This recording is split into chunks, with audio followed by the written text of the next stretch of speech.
You don't truly comprehend and understand it in your spirit to the point where you act on it. దానిపైన క్రియ చేయగలిగినంత వరకు నీ హృదయంలో దాన్ని గ్రహించి అర్థం చేసుకోలేవు. You think you understand. నాకు అర్థమైంది అనుకుంటున్నావు నీవు.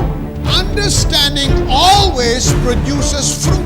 ఈ జ్ఞానం అనేది ఎల్లప్పుడూ ఫలమును మనకి ఇచ్చేదిగా ఉంటుంది. He said, if you will understand, నీవు గ్రహిస్తే then I would heal. నిన్ను స్వస్థపరుస్తాను And అన్నాడు. you should be converted. నీవు మార్చబడతావు. So for that to happen, అది జరగడానికి understanding has to produce something in me that will cause healing to manifest.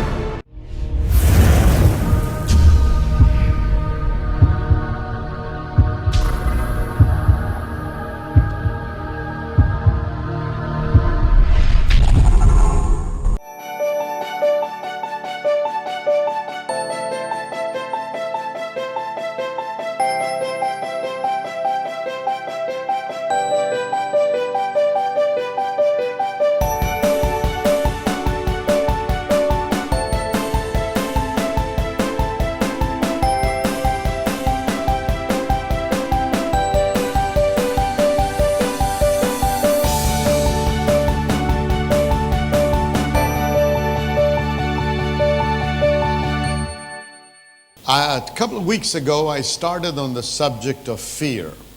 నేను భయము అనే అంశాన్ని 2 వారాల క్రితం And I ఆరంభించాను. shared a little bit. I want to refresh your memory and carry on, and I want to finish it today. ఈ రోజు నేను ముందుకు కొనసాగిస్తాను. ముందు ఏం చెప్పానో ఆ విషయాలు కొంత జ్ఞాపకం చేస్తాను మీకు. In 2 Timothy chapter 1 verse 7, the Bible says, God hath not given us a spirit of fear, but a power and of love and of a sound mind. 2 Timothy 1:7 వాక్యం సెలవిస్తుంది, దేవుడు పిరికితనం గల ఆత్మను మనకి ఇయ్యలేదు గాని మంచితనము ఇంద్రియ నిగ్రహము గల ఆత్మను మనకి ఇచ్చెను అని ఉన్నది. We said fear is a spiritual force. ఈ భయము అనేది ఆత్మ సంబంధమైన శక్తి. And that it is the opposite of faith. అది విశ్వాసానికి వ్యతిరేకమైనదై ఉన్నది.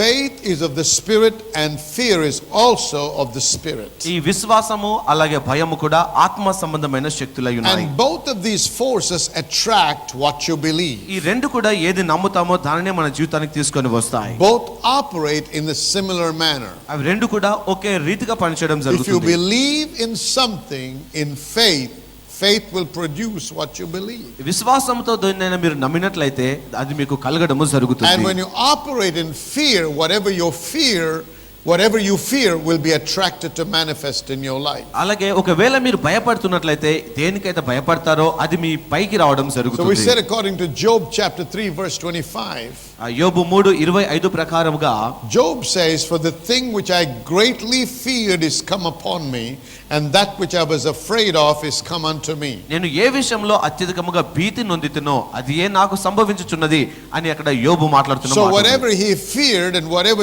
he was afraid of actually manifested in his life. యోబు దేనికైతే భయపడి భీతి నొందాడో అదే తన జీవితంలో సంభవించడం జరుగుతుంది. His fear empowered what he feared to manifest in his life. తన జీవితంలో దేనికోసమైతే భయపడుతున్నాడో అది జరగడానికి అది కారణమైనదిగా So ఉన్నది. remember and realize fear is a force. కాబట్టి భయము అనేది ఒక శక్తి And అని as a గుర్తుంచుకోండి. child of God, you are not supposed to entertain fear. దేవుని బిడ్డగా భయాన్ని నీవు ఎంత మాత్రము కలిగి ఉండకూడదు. When you pray in fear, భయముతో నువ్వు ప్రార్థన your చేస్తే prayer cannot produce what you desire. నువ్వు కోరుకున్నది నీ ప్రార్థన ద్వారా కలగదు. Because you desire something but you fear something else. నువ్వు ఒక విషయంలో భయపడుతున్నావు, మరో విషయాన్ని కోరుకుంటున్నావు కాబట్టి. And what you fear is of the spirit, although what you desire is not of the spirit, it is of the mind. నీవు ఏదైతే నువ్వు భయపడుతున్నావో అది మనసుకు సంబంధించింది, ఏదైతే ఆశిస్తూ ఉన్నావో అది ఆత్మ సంబంధమైనది And కాబట్టి. because the spiritual things are more powerful than natural things, ఈ సహజమైన విషయాల కంటే ఆత్మ సంబంధమైన విషయాలు శక్తివంతమైనవి what కాబట్టి you fear is what will manifest. ఏదైతే నువ్వు భయపడతావో అదే నీకు All right, let's సంభవిస్తుంది. carry on. ఇంకా ముందుకు వెళ్దాం. We said where did fear come from, and we showed you from the book of Genesis that fear was a result of sin. ఈ పాపము వలన ఈ భయం అనేది ఉత్పాదన అయింది అనే విషయాన్ని ఆదికాండంలో మనం నేర్చుకొని ఉన్నాం. And I showed you from scripture and explained to you how these both operate and how faith operates on the word and fear operates on anything that contradicts the word of God. విశ్వాసం అనేది దేవుని వాక్యంను ఆధారం చేసుకొని పనిచేస్తుంది, వాక్యానికి విరుద్ధమైన దాన్ని ఆధారం చేసుకొని భయము పనిచేస్తుంది అని మీకు తెలియజేశాను. The Bible tells us that the thief cometh not but for to steal, to kill and to destroy. ఆ బైబిల్ బోధిస్తుంది దొంగతనము హత్య నాశనం చేయడానికి తప్ప మరి దేనికి So he's రాడు. always busy trying to plant seeds of doubt అనుమానము అనే బీజం మీలో నాటడానికి and అపవాది plant ప్రయత్నిస్తాడు. seeds of fear through speaking unto us and into our ears those things that contradict the word of God. వాక్యానికి విరుద్ధమైన విషయాలు మాట్లాడడం ద్వారా అపవాది మనలో భయము అనే విషయాన్ని And నాటడం when we జరుగుతుంది. believe the lies of the devil అపవాది అబద్ధాలను మనం నమ్మినప్పుడు and operate in fear, భయములో మనం పనిచేసినప్పుడు the force of fear will make sure that we take delivery of what we fear. ఆ భయముకున్నటువంటి శక్తులు అనేవి దేనికైతే భయపడుతున్నామో అది వచ్చేలా చేస్తాయి మనకి. All right, in Matthew chapter 14 I showed you how fear can rob you of your blessings. ఆ మత్తయి సువార్త 14వ అధ్యాయములో ఆశీర్వాదం ఎలా దొంగిలించబడుతుందో And తెలియజేశాను. then I showed you how fear blocks the blessing of God. దేవుని ఆశీర్వాదాన్ని భయం ఎలా ఆటంకపరుస్తుందో చెప్పాను. When faced with challenges and impossible situations in life, అసాధ్యమైన పరిస్థితులు, సవాలు, ఇబ్బందులు మీరు ఎదుర్కొంటూ ఉన్నప్పుడు don't let fear dominate your thinking, your speech and your actions. నీ మాటల్ని, నీ క్రియల్ని, నీ ఆలోచన నిన్ను ప్రభావితం చేయనివ్వకూడదు. Rather speak the word to attack that which is trying to birth fear in you. నీలో భయం కలిగించడానికి ఏదైతే దాడి చేస్తుందో దానిని నువ్వు దానిపైన దాడి చేయవలసిందిగా కోరుతున్నాను. Mark chapter 11 verse 23 says, mark సువార్త 11:23 సెలవిస్తుంది, whosoever shall say unto this mountain, ఎవడైనను ఈ కొండను be చూసి thou చెప్పిన యెడల removed and be thou cast into the sea, నువ్వు పెళ్లగించబడి సముద్రంలో పడుమని and చెబితే shall not doubt in his heart, తన హృదయంలో but సందేహించకపోతే shall believe that those things that he said shall come to pass, he shall have whatsoever he not prayeth but saith.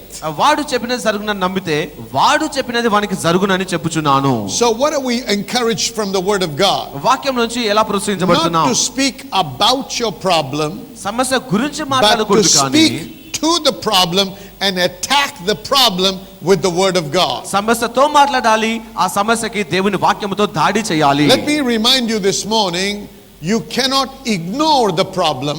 ఒక మాట చెప్పనివ్వండి, సమస్యను మనము You పట్టించుకోకూడదు, cannot deny the challenge. సవాలు లేదు అనకూడదు. You have మనము to attack the challenge. ఆ సవాలు పైన దాడి That చేయాలి. which is trying to birth fear in you must be attacked and annihilated. నీలో భయం కలిగించేది అది తొలగించబడాలి, నిర్మూలము అవ్వబడాలి. You have to attack it and you have to take the first step. నీవే దాడి చేయాలి, దాని కొరకు నీవే మొదటి అడుగు వేయాలి. My friend, we understand from the scripture వాక్యములో నుండి that the గ్రహిస్తున్నాం, people of God never possessed the land because of unbelief. అవిశ్వాసమును బట్టి దేవుని ప్రజలు ఆ దేశాన్ని This స్వాధీనపరచుకోలేకపోయారు. is what the book of Hebrews chapter 3 verse 19 says. Hebrew 3:19 సెలవిస్తున్న మాట అది. It was because of unbelief they could not possess the land. అవిశ్వాసము చేతనే వారు స్వతంత్రించుకోలేకపోయిరి. But don't forget, fear is what produces unbelief. అలాగే భయము అనేది అపనమ్మకమును కూడా When they went కలిగిస్తుంది. and spied out the land, ఆ దేశాన్ని వారు వెళ్లి వేగి they చూసినప్పుడు began to talk about the challenges and the impossible situation. అక్కడ ఉన్న అసాధ్యమైన పరిస్థితుల గురించి వారు మాట్లాడడం మొదలు పెట్టారు. When they saw the giants, ఆ వారు యోధుల్ని చూసినప్పుడు, when they saw the walls, ఆ గోడల్ని వారు when చూసినప్పుడు, they compared themselves, వారిని వారు పోల్చుకున్నప్పుడు they came to the conclusion ఒక తీర్మానానికి వచ్చారు. that వారు if we attack them, we're going to die. వారిపైన దాడి చేస్తే మనం Now, చనిపోతామని when they spoke, వారు మాట్లాడినప్పుడు what they spoke was based on what they saw and what they heard. వారు విన్న దాన్ని బట్టి, చూసిన దాన్ని బట్టి ఆధారం చేసుకొని What మాట్లాడారు. they saw and what they heard contradicted what God said. వారు చూసింది, విన్నది దేవుడు చెప్పిన మాటకు వ్యతిరేకంగా ఉన్నది. God said, I have given you that land. దేవుడు అన్నాడు, మీకు ఆ దేశం ఇచ్చాను అని. Amen. Amen. When you believe what you see with your natural eye more than what God said, దేవుడు చెప్పిన దానికంటే ఎక్కువగా నీ కళ్ళతో చూసిన దాన్ని మీరు ఎక్కువ నమ్ముతూ ఉంటే then it gives room for fear to be birthed in you. నీలో భయం రావడానికి అది కారణమయ్యేదిగా And ఉంటుంది. if fear can take over, ఈ భయము అనేది fear will produce unbelief in నిన్ను you. జయిస్తూ నీలో అవిశ్వాసాన్ని కలిగిస్తుంది. Therefore, it is very essential that you understand కాబట్టి నువ్వు దీన్ని గ్రహించడం చాలా that ముఖ్యమైనది. the word has to be received and understood. ఈ వాక్యమును మనం స్వీకరించి అర్థం చేసుకోవాలి. Go to Matthew chapter 13, please. మత్తయి సువార్త 13వ అధ్యాయం చూద్దాం ఒకసారి. In Matthew chapter 13, మత్తయి సువార్త 13వ అధ్యాయంలో the Lord says, దేవుడు చెప్తున్నాడు, it is given unto you to understand the mysteries. మర్మాలను గ్రహించడము మీకు అనుగ్రహించబడి ఉన్నది అని. That means not everybody understands the word of God. అనగా అందరూ దేవుని వాక్యమును గ్రహించరు. Jesus preached the word. యేసుక్రీస్తు వాక్య He ప్రవచనం preached చేశాడు. it in parables. ఆయన ఉపమానాల్లో But not బోధించాడు. everybody understood. కానీ అందరూ అర్థం చేసుకోలేదు. But he says, unto you it has been given to understand mysteries. అయితే మర్మాలను గ్రహించడము మీకు అనుగ్రహించబడింది అన్నాడు. Remember, the truth of the kingdom of God is in mystery form. దేవుని రాజ్య మర్మము అనేది ఆ సత్యం అనేది మర్మముగా That's ఉన్నది. why the natural man comprehendeth not the things of the spirit. అందుకే శారీరక పురుషుడు ఆత్మ సంబంధమైన విషయాలను The గ్రహించజాలడు. natural man cannot understand the things of the spirit. ఈ శారీరక పురుషుడు ఆత్మ సంబంధమైన విషయాలను అర్థం So they చేసుకోలేడు. question the very existence of God. ఆ దేవుని యొక్క ఉనికిని వారు ప్రశ్నిస్తారు. They question the very power of God. దేవుని శక్తిని వారు ప్రశ్నిస్తారు. They don't believe in God. దేవుని వారు నమ్మరు. They carry the Bible, they can pray, they can read the Bible, but they don't believe in God. వారు బైబిల్ పట్టుకొని ఉంటారు, ప్రార్థన చేస్తారు, చదువుతారు, కానీ దేవుని Because మాత్రం నమ్మరు. what they lack is understanding. వారికి కొరతగా ఏమో జ్ఞానము కొరతగా In ఉన్నది. verse 13 he says, 13వ వచనం they చెప్తున్నాడు, see but they see not. వారు చూచుటకు చూదురు గాని చూడక They ఉందురు. hear but they hear not. వారు విందురు కాని వినక యుందురు. Neither do they understand. వారు గ్రహించరు. They're seeing with their natural eye but they cannot see with their spiritual eyes. వారు కళ్ళతో చూతురు గాని ఆత్మ సంబంధమైన నేత్రాలతో They చూడరు. hear with their natural ears but they're not able to hear the voice of the Spirit of ఈ God. సహజమైన చెవులతో వింటున్నారు కానీ ఆత్మ సంబంధమైన మాటలు వినడం So he లేదు says వారు. the prophet Isaiah prophesied about such people. ఈ ప్రవక్త అయిన యెషయా ఈ విషయాన్ని ప్రవచిస్తూ ఉన్నారు. And he said, by hearing you shall hear అయితే వినుట మట్టుకు మీరు విందురు కానీ and shall not understand. మీరు గ్రహించక యుందురు. Seeing they shall see చూచుటకు చూతురు కానీ but they shall not perceive. వారు గ్రహించక యుందురు. They think they understand but they don't. మాకు అర్థమైంది అనుకుంటారు కానీ వారు అర్థం So the చేసుకోలేని Lord వారే. says ఈ వాక్యం సెలవిస్తుంది, their heart has gone waxed gross. వారి హృదయాలు కఠినమాయను They మందమాయను. become hardened. ఆ కఠినమాయను అని ఉన్నది. Their ears are dull of hearing ఆ చెవి మందం కలిగి and ఉన్నారు their వారు. eyes have been closed. వారి కన్నులు He said, but మూసివేయబడ్డాయి. if their eyes should be opened వారి కన్నులు తెరవబడితే and their ears open up to hear వినటానికి వారి చెవులు తెరుచుకొని and ఉండగలిగితే, understand with their heart, వారి హృదయముతో then గ్రహించగలిగితే I should heal them and they should be converted. అప్పుడు నేను వారిని స్వస్థపరచదను మార్చదను So అంటున్నాడు. not everybody that is listening to the preaching of the man of God truly benefits. దైవజనుని మాటలు వింటున్న వారందరూ గొప్పగా లాభాన్ని పొందుకున్నవారు కాదు. You మరి can come to the same church, listen to the same preacher, వారు ఒకే ప్రసంగుని మాటలు వింటారు, ఒకే సంఘానికి వస్తారు. and one can be blessed and the other not be blessed. ఒక ఆయన ఆశీర్వదించబడతాడు, మరొక ఆయన Remember ఆశీర్వదించబడడు. the story or the parable that Jesus shared in the book of Matthew chapter 7. మత్తయి సువార్త 7వ అధ్యాయంలో He యేసుక్రీస్తు said there were ఉపమానాన్ని two బోధించారు. guys that came to the same church, ఇద్దరు వ్యక్తులు ఒకే సంఘానికి but వచ్చారు, the same preacher preached. ఒకటే ప్రసంగుని మాటలు విన్నారు. Both had the same set of problems. ఇద్దరికి ఒకే రకమైన సమస్యలు Both had వచ్చాయి. the same set of challenges. ఇద్దరికి ఒకే రకమైన సవాలు But వచ్చింది. when the challenge came, ఈ సవాలు వచ్చినప్పుడు one guy's house stood firm while the others ఒక collapsed. ఆయన కట్టిన ఇల్లు నిలబడింది, మరొకరి ఇల్లు కూలిపోయినది. Why? Because he said the difference is that one of the guys obeyed and did what was said. ఎందుకనగా దానిలో ఒక ఆయన దేవుడు చెప్పిన మాటను విన్నాడు, విధేయత చూపాడు. కాబట్టి Listen to me.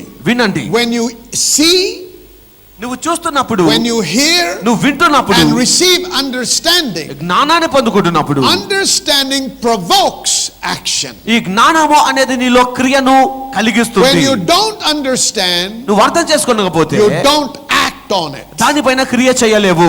When you understand, action follows. నువ్వు అర్థం చేసుకుంటే దాన్ని బట్టి క్రియ అనేది వస్తుంది. So you can be sitting in this church నువ్వు సంఘంలో కూర్చొని and you ఉండొచ్చు might కదా, have heard thousands of messages preached on sowing and reaping, విత్తుట కోయట గురించి కొన్ని వేల ప్రసంగాలు వినొచ్చు on నీవు, tithing, దశభాగం గురించి, and yet you don't act on it. అయినను నువ్వు దానిపైన క్రియ The చేయవు. reason is simple. కారణం ఏంటంటే చాలా You are సులువైంది. hearing but you're not hearing the truth. నువ్వు వింటున్నావు కానీ సత్యమును వినడం లేదు. You don't truly comprehend and understand it in your spirit to the point where you act on it. దానిపైన క్రియ చేయగలిగినంత వరకు నీ హృదయంలో దాన్ని గ్రహించి అర్థం చేసుకోలేవు. But you think you understand. నాకు అర్థమైంది అనుకుంటున్నావు నీవు.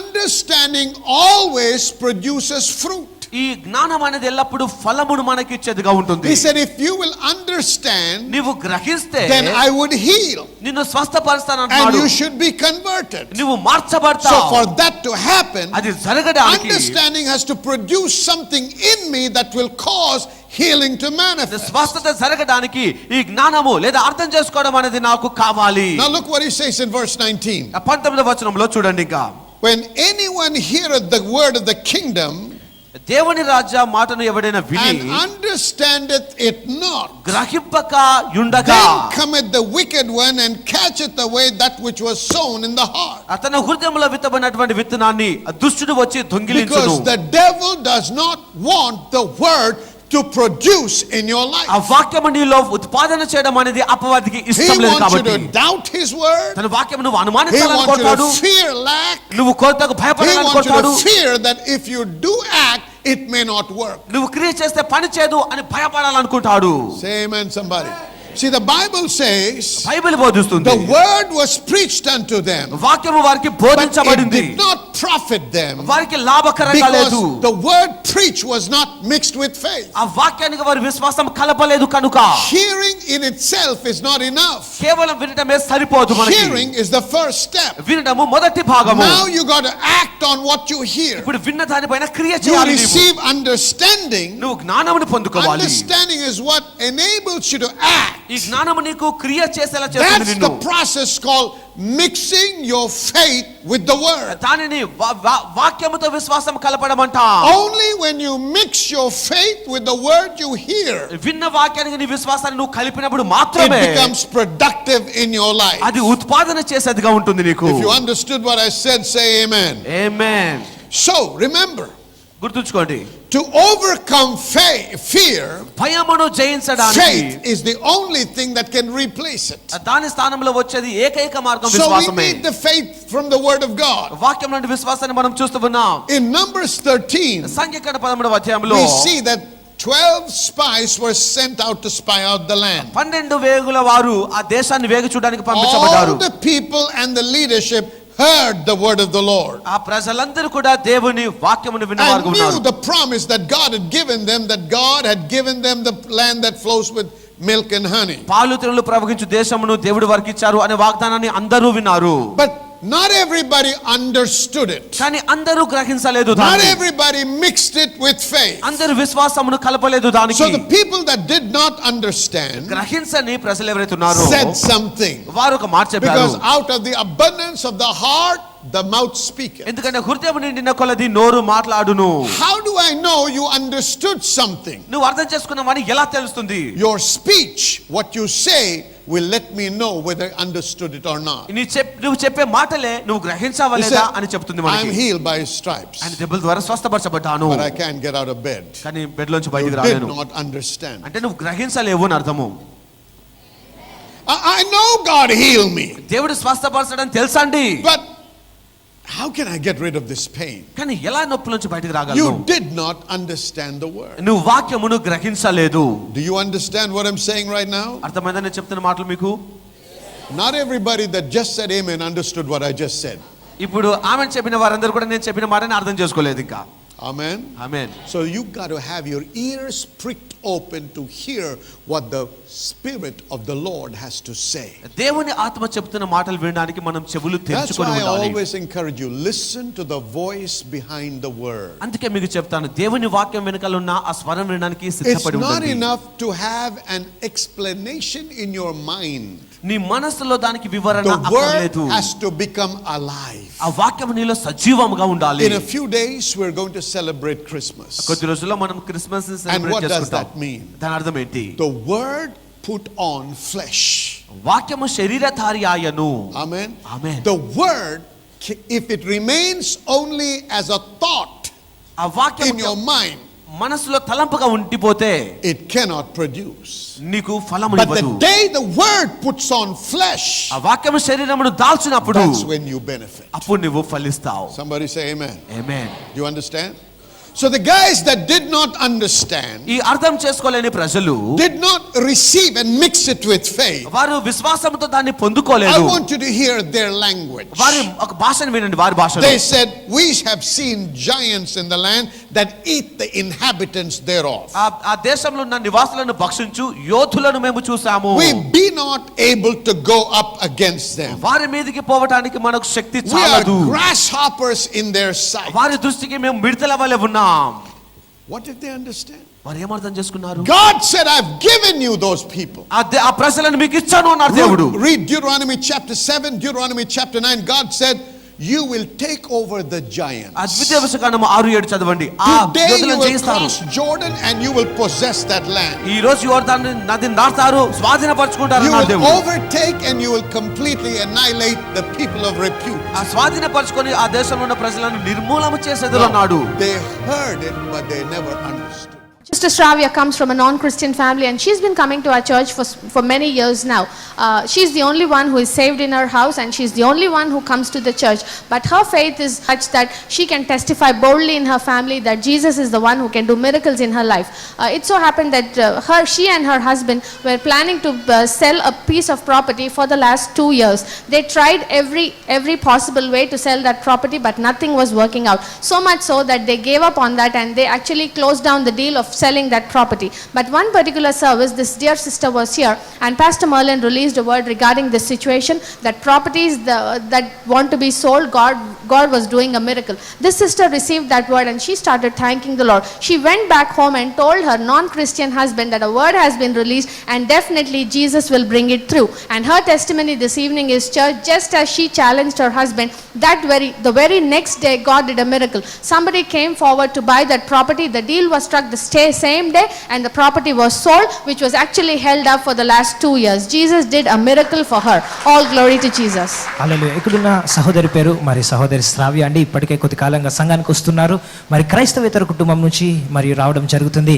మరి తన యొక్క కుటుంబం అంతట్లో ఈ యొక్క మరి సహోదరే మరి రక్షించబడి యేసుక్రీస్తును నమ్ముకున్నారండి. అయినప్పటికీ కూడా వారందరి ముందు మరి యేసయ్య నిజమైన దేవుడు అని ఈమె చెప్తూ ఉంటుంది. అటువంటి సమయంలో మరి కొద్దిగా 2 సంవత్సరాల క్రితం నుంచి ఒక ఆస్తిని మరి అమ్మాలనుకుంటున్నారు, ఒక భాగమును అమ్మాలనుకుంటున్నారు. ఎన్నో ప్రయత్నాలు చేశారు.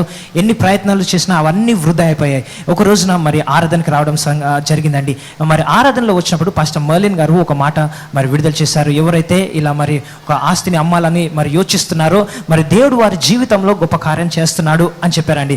అప్పుడు ఆ మాటని నమ్మి ఇంటికి వెళ్ళి తన మరి క్రైస్తవేతరుడుగా ఉన్న తన యొక్క భర్తతో చెప్పి మరి ఈ మాట సంఘంలో విడుదల చేయబడింది, నా యేసయ్య గొప్ప కార్యం చేస్తాడని సవాల్ చేసిందండి. మరుసటి రోజే అనుకోకుండా మరొక డీల్ రావడం జరిగింది. మరి 2 సంవత్సరాలుగా జరగనిది వెంటనే ఆ డీల్లో మరి అది ఏదైతే అమ్మాలని యోచించారో అది అమ్మి వేయబడింది. సమస్త మహిమ దేవునికి చెల్లిద్దాం. చప్పట్లు కొట్టి దేవునికి మహిమ చెల్లిద్దాం. It is not just any prayer that gets the job done. ఏ ప్రార్థన అయినా మనకు ఫలితాన్ని ఇచ్చేది, సమాధానం ఇచ్చేది It కాదు. is faith that makes prayer work.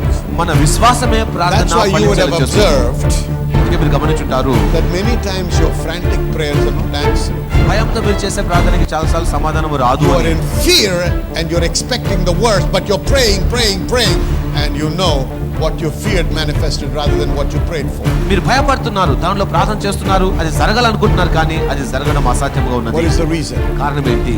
Because fear was dominating and fear was the base from which you were praying. ఈ భయము అనేది పరిపాలిస్తుంది. భయం అనేది ప్రార్థన చేస్తున్న దానికి ఆధారంగా. So don't pray in fear, pray in faith. కాబట్టి భయములో కాదు. హల్లెలూయా, దేవునికి స్తోత్రం. మరి మీరందరూ కూడా మా యొక్క ప్రోగ్రాం ద్వారా ఆశీర్వదించబడుతున్నారని నమ్ముతున్నాము. మరి ప్రత్యేకంగా ఈ దినమున మీరు వినినటువంటి వాక్యాన్ని బట్టి మీరు ఆత్మీయంగా బలపడ్డారని, ఆశీర్వదించబడ్డారని నమ్ముతూ దేవునికి మీతో పాటు మేము స్తుతులు చెల్లిస్తున్నాం. దేవునికి మహిమ కలుగును గాక. ఇదే కాకుండా మేము అనేక మంది సాక్ష్యాలు పంపుతూ మాకు తెలియపరుస్తున్న విషయాలు ఏంటంటే అనేకులు కణుతుల నుంచి విడుదల పొందడము, స్వస్థత నొందడము, చర్మ వ్యాధుల నుంచి స్వస్థత నొందుతున్నారు. దీర్ఘకాలపు నొప్పుల నుంచి, మరి అది ఆర్థరైటిస్ అవ్వచ్చు, లేకపోతే థైరాయిడ్ అవ్వచ్చు, ఇటువంటి వాటి నుంచి కూడా వారు స్వస్థత పొందారని మాకు సాక్ష్యాలు పంపుతున్నారు. వారందరిని బట్టి దేవునికి స్తుతి చెల్లిస్తున్నాం. దేవుడు చేస్తున్న మహత్కార్యాలని బట్టి మరి దేవునికి ఘనత మహిమ కలుగును గాక. మరి మరి ఈ దినమున ఈ ప్రోగ్రాం ముగించక ముందు మీలో ఇంకా అనేక మంది అస్వస్థతగా ఉన్నారని మాకు తెలుసు. మరి మీ కొరకు ప్రత్యేకించి ప్రార్థన చేయాలని నేను ఆశిస్తున్నాను. కాబట్టి ఈ క్షణం మీతో పాటు ఏకీభవించాలని ఆశిస్తున్నాను. కాబట్టి మీరు ఎక్కడ మీకు నొప్పి ఉన్నా, ఎక్కడ అనారోగ్యం ఉన్నా అక్కడ ఒక చేయి పెట్టుకోండి, ఇంకో చేయి ఆ టీవీ మీద ఉంచండి. మనం కలిసి ప్రార్థన చేద్దాము. ఇద్దరు ఏకీభవించి అడిగి ప్రార్థన చేసినప్పుడు దేవుడు ఖచ్చితంగా అనుగ్రహిస్తానని వాగ్దానం ఇచ్చాడు కదండి.